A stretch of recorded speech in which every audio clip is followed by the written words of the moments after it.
Amani ndio msimamo wa vijana wa Tanzania. Vijana wanachukuliwa kama nguzo muhimu kwa maendeleo ya taifa na wanatakiwa kuchukua hatua za makusudi kukuza utamaduni wa amani ya nchi yao. Na kutokana na taarifa ya sensa ya watu na makazi ya mwaka 2022, vijana wanafikia 34.5% ya Watanzania.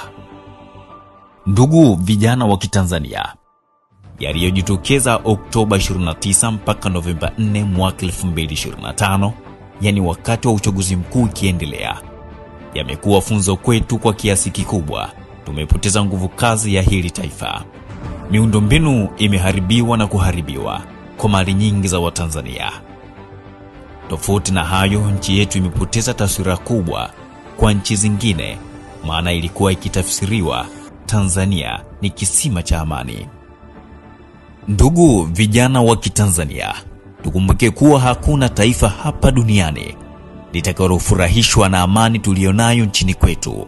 Hiyo ndio dhana wanayotaka kuitumia kuondoa amani kupitia watu wanaotafsiriwa kuwa ni Watanzania, na wakati wameshaukana utanzania wao, wakiwemo Mange Kimambe, Maria Sarunge na wengineo. Ndugu vijana, hawa ni vibaraka, wamepewa fedha na mabeberu kuharibu amani ya taifa letu.